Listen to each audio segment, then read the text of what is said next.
الليالي هنا بالعاصمة الجزائر، مولودية الجزائر أمام أورلاندو بايرتس في مباراة ذهاب الربع النهائي دوري أبطال إفريقيا. المولودية من أجل رحلة البحث إلى النهائي الثاني في تاريخ الفريق بعد ما انفعل في 76 في أول مشاركة، وهو الذي توج هنالك في تلك النسخة أمام حورية كوناكري. انهزم هناك ب3-0 ثم عاد إلى هذا الميدان وضرب بثلاث، وضربة الترجيح كانت هي الفيصل الواحد.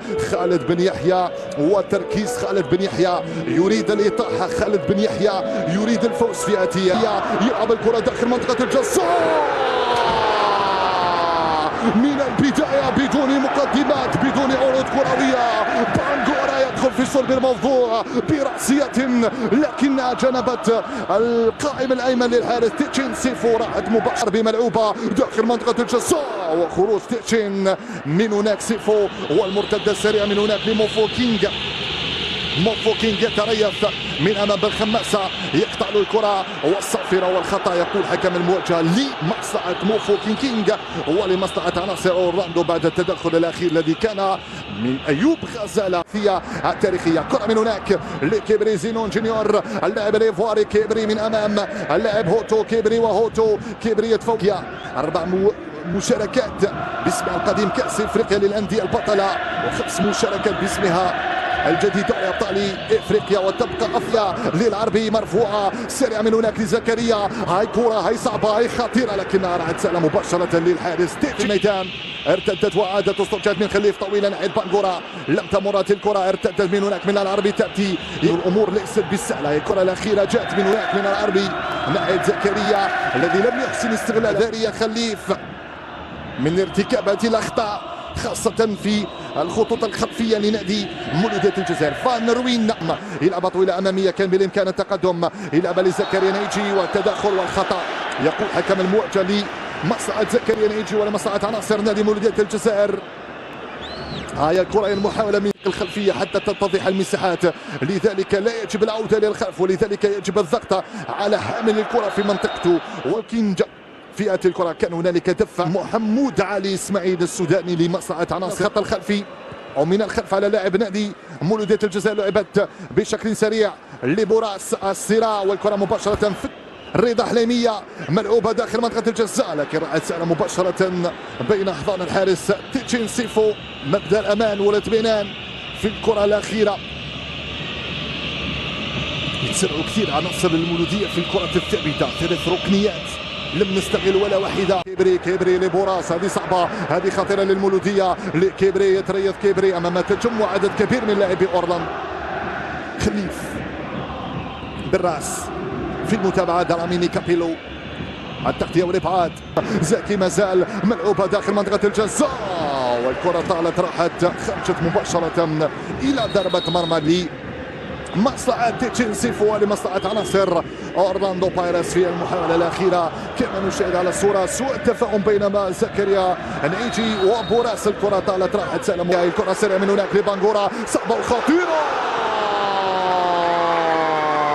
أول فرصة حقيقية للمولودية عن طريق بانغورا لكن تيتشين سيفو كان في الموعد وخرج في توقيت مثالي. ها هي الكرة، ها هو الانسلات، ها هو الانفلات.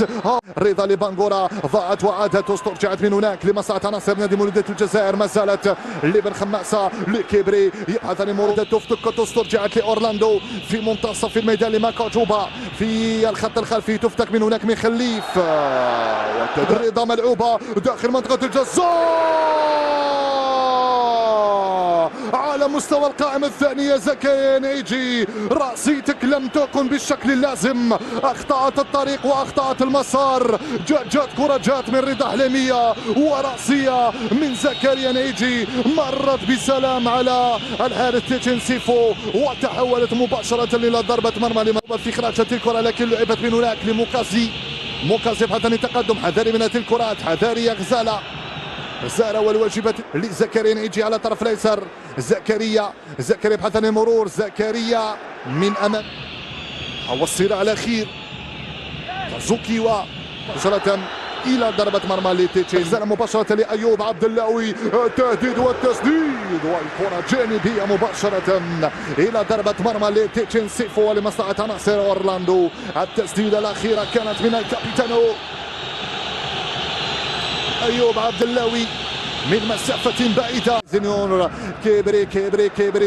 كيبري زينون الأرضية والتغطية. العربي تأتي في المتابعة يبحث عن التسديد والتهديد من كيبري، يبحث عن التوغل. كيبري مازال، كيبري زينون جونيور، كيبري مازال، كيبري من أمام اللاعب مخولا، كيبري ومخولا يتمن بانغورا، يبحث عن مونو بانغورا مازال، بانغورا يصارع، بانغورا يبحث عن الدخول الأرضية وأرضية الميدان من جانب نادي مولودية الجزائر. تسديدة لكنها بعيدة كل البعد مباشرة إلى ضربة مرمى. كيبري يعاني من إصابة. كيبري زينون جونيور يسقط يا أنيس يا مزيان. مباشرة لكازوكي، لعبة سريعة مباشرة لموفي كينغ وعودة السريعة للاعبين نادي مولودية الجزائر لرضا حليمية ملعوبة على مشرف منطقة الجزاء. هذه كرة، هذه محاولة، هذه فرصة للمولودية للعربي تأتي لزكريا والكرة طالت راحت مباشرة إلى ضربة مرمى لمصلحة تيتشين سيفو. ها هو التسرع الذي كنت أتحدث عليه قبل بداية المباراة وفي المباراة وفي أحداث الشوط الأول. هنا يجب التركيز من العربي لكيبري زينون جونيور لبوراس لكيبري، خيريتي جلابيا كيبري للعربي يجب توخي الحذر، لذلك يجب التركيز، لذلك لا يجب التسرع في أخذ القرار في مثل هذه الكرة السريعة لمصلحة عناصر الضغط العالي من بوراس.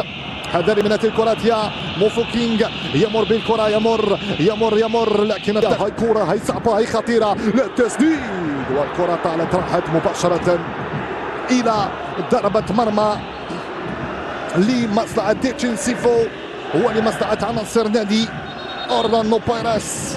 كرة بانغورا الاستلام على طرف الايمن لكيبري زينون جونيور والتغطية من CBC والكرة وين؟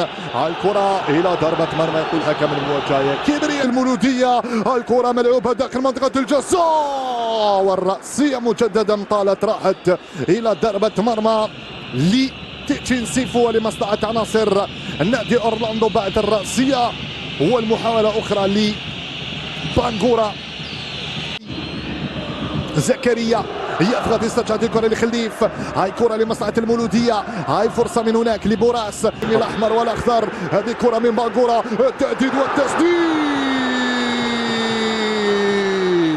ماذا ضيعت يا بانغورا؟ فرصة تسجيل أول الأهداف بعد خطأ فادح. تقدم يا رضا، التوزيع من رضا داخل منطقة الجزاء، التغطية والإبعاد ما زالت للمولودية، التهديد والتسديد طويلة لزكريا نعيجي، يبحث عن التقدم البينية، هذه صعبة، هذه خطيرة ولا شيء.